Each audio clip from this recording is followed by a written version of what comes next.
আরে জামাই মূলার সিজনে আসলা না,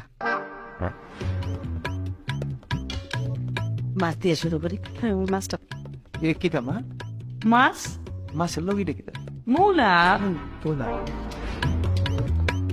সিজনও তো আসলা না, আসলে তোর মাছ রান্না করা লাগতো না। গুড়া মাছ দেই।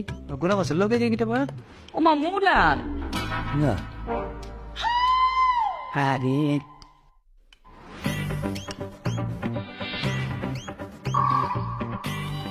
একটু মাংস দে। দেন দেন মাংস দেন, মাংসই দেন। মূলার সিজনে আইলা না, তাইলে পেটটা কেমনে খাওয়াই। মাংসের লগে দিতে মা? আর কিটা মূলা দেন দেন মুলা দেন। মজা আসছে। সিজনে আইলে জাপানি মূলা দিয়ে মুরগি রান্না।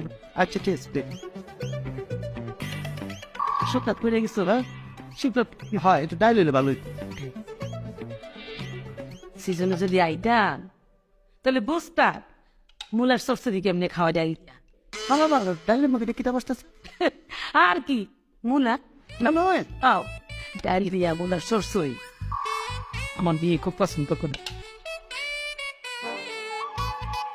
মা সালাদটা দাও। বাবা আরে সিজনও তো আইনা না, আইলে কি আর তোমার এরকম মরিচ খাইতে হইতো?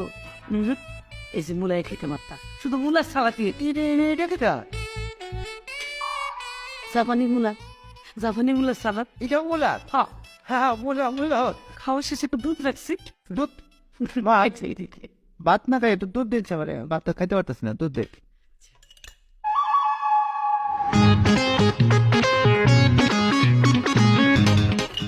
মা একটু খাটি দুধ। ও মা আর সিজনে আইলা না, এই দুধের মধ্যে এটা সাদা সাদা কি খাইবে?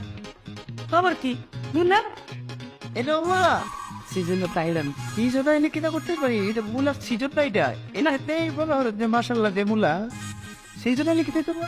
সিজনে আইলে মূলা তো বিভিন্ন আইটেমের পাওয়া যেত, মানে জাপানি মূলা, চায়না মূলা, মানে মোটা মোটা মূলা। এই যে তোমার ভাত খাওয়া লাগতো না, ভাত আমার আন্দাই লাগতো না। মূলা দিয়ে পায়েস করতাম, মূলা দিয়ে খিচুড়ি করতাম, মূলা দিয়ে আমার হাতে পোলাও, মানে মূলা দিয়ে পোলাও যা মজা, খাইলে একদম মনে থাকবো। তারপরে যে মাংসটা, মাংস কিন্তু জাপানি মূলা দিয়ে গোল গোল করে টুকরা করে রান্না করি, খুব বেশি মজা। মানে মাংস আর দেওয়াই লাগতো, মূলা রান্না হইতো।